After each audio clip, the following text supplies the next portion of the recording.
across the world. And what we do know from our research is that with varying degrees, a majority of Muslims do believe that freedom of religion is a right that should be guaranteed in a constitution. We asked people around the world if they were to write a new constitution for a new country, what rights would they guarantee? And freedom of speech, the ability to worship as one wishes, was something that the majority of people supported, especially in Asia, with a lesser degree in the Middle East. So as a principle, freedom of religion is something that most Muslims support. It was not a freedom of speech issue, it was hate mongering, and I still believe that these people tried to create hate against Muslims. A lot of people did not see that way, but that's the way I saw it. It tried to do what Jewish people faced in Europe during the World War I or World War II. They were stereotyped, there were a lot of propaganda against Jews in Europe, and finally that propaganda created Holocaust against Jews. And I see this propaganda is taking place in North America, in Europe, in the major Western countries, and I see exactly similar outcome if we do not stop this hate mongering against Muslims in the Western countries. The main allegation of the Danish cartoon controversy was that the cartoon was drawn deliberately to provoke and to offend Muslims, that it was a symbol of Western disrespect for Islam and Muslims. They are exceedingly politically correct when it comes to every other group, but are especially aggressive and demeaning when it comes to Muslims, that it's not a matter of freedom of speech, that everyone is equally offended, but that it is especially targeted toward Muslims as a symptom of a deeply held hatred of Islam and Muslims.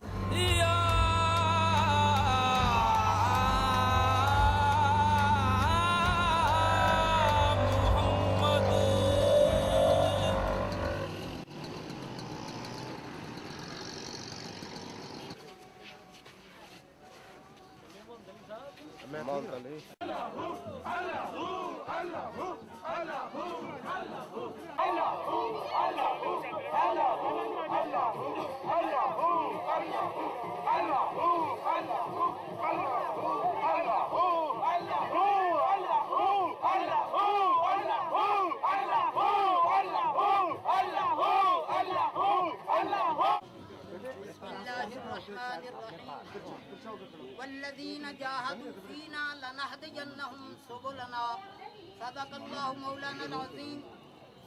حضرات گرامی, اللہ رب العزت نیک بندیاں نو جدوں او اللہ دی راہ وچ جدوں جہد کردے نے, اللہ تعالی فرماندا میں انہاں نو اپنا رستہ عطا فرماں. سبحان اللہ. جدے نال نبی کریم رؤوف الرحیم صلی اللہ تعالی علیہ وسلم دی محبت کامل ہوئے, اور ایسا رستہ او رستہ جدے نال مومن دی نجات ہو جاندی. اودوں اللہ دا محبوب خود فرماتا ہے اے صحابہ ساڈے تے میرے ماں باپ وسلم. درودوں کی بارش ہے مقام پر کہ آج انبیاء کا امام آ گیا ہے, کہ آج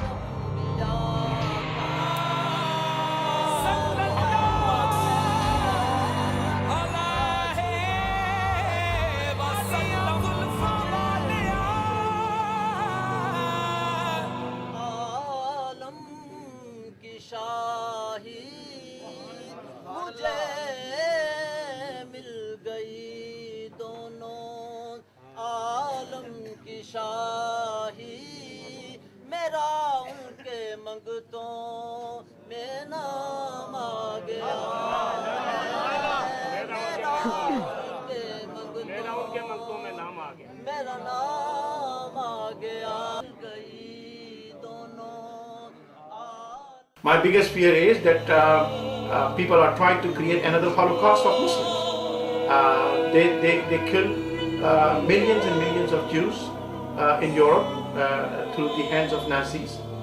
Now people are trying to do the same thing against Muslims, and they will not succeed because this is not 1940. This is not 1947, 1940, or 1939. It is 21st century, and Alhamdulillah, we know our rights and we know how to protect our rights. We are law-abiding citizens and we have the equal rights as anybody else.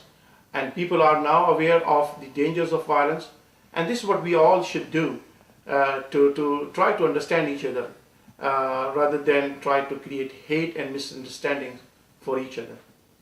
No, I don't believe that. I don't believe that. I don't think it's a conspiracy. You know what? Let's antagonize the Muslims. Let's make some cartoons against the Holy Prophet Muhammad, peace and blessing be upon him. I don't think that's the issue. Honestly, I don't think that's the issue. Look what they're doing to us. They're making these plans to antagonize the Muslims. I tell you, if the Muslims would ignore it, they'll stop doing it. And the reason they continue to do it is because they know that some Muslims are antagonized by it. But look what we do. Look how we respond to it in a very bad way. You can't kill people. You can't kill people because they said something against our Prophet. In the context in the West, it doesn't make sense. We have to really be calm. They can't hurt the Prophet Muhammad, peace and blessing be upon him. He's loved and respected, and by Muslims and non-Muslims around the world. The best thing that we should do is educate the people. If they make these blasphemous cartoons against the Prophet, we should explain to them how we are against any prophet of them making fun of. Now, because I think the Muslims should stand up not only for Prophet Muhammad, peace and blessing be upon him, but for every prophet, because we believe in all the prophets. So why are we not offended when they depict Jesus in a very negative way? When they make cartoons, negative cartoons against Jesus, why are we not offended? We should be offended, because Prophet Jesus, Isa alayhi salatu wasalam, he's also our prophet, and Abraham, and Noah. I mean, they make fun of Noah all the time. I mean, that's what they do. And really, we need Muslims, we need to wake up and stop overreacting. Teach.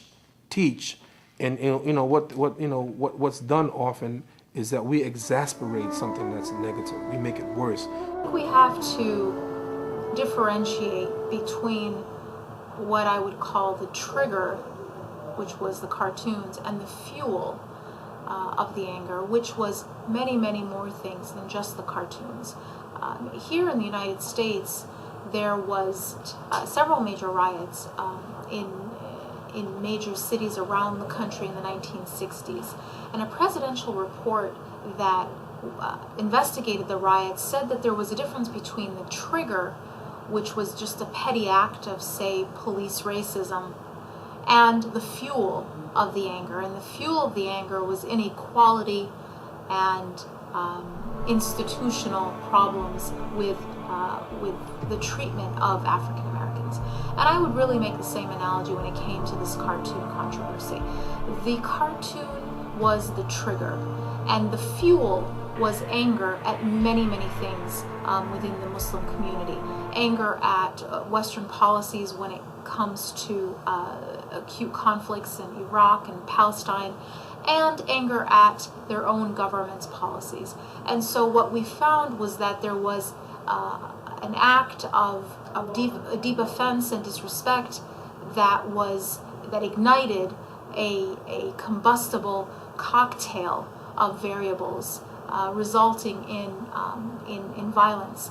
Now, we do have to also keep in mind that the violence that did occur, while even one death is too many, was a tiny minority of people, and that the vast majority dealt with their deep anger at the cartoons in a non-violent way. मेरा नाम कैसर नदीम है और मैं गुजरात जलालपुर जट्टा से आया हूँ और 93 से मैं गाजी साहब का मुतकिद हूँ और इधर आता हूँ मैं। और जब से मैंने सुना है कि गाजी साहब आशिक रसूल हैं और इन्होंने अल्लाह के नबी सल्लल्लाहु अलैहि वसल्लम की हुर्मत पे अपने जान का नजराना पेश किया, तो मैं उनको तकरीबन फिदा होने की हद तक इनका मदद।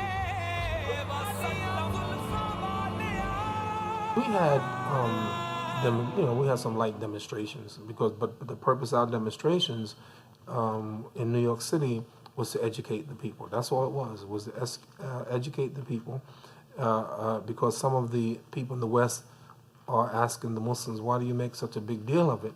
And so we tell them, we love our prophet and we love all the prophets, so we educate the people. And we have dignified demonstrations, not one of showing this outrageous anger, but dignified. They see our faces, we are serious, and we educate the people. That's the purpose of us having these programs, only to educate the people. We're not going to threaten people.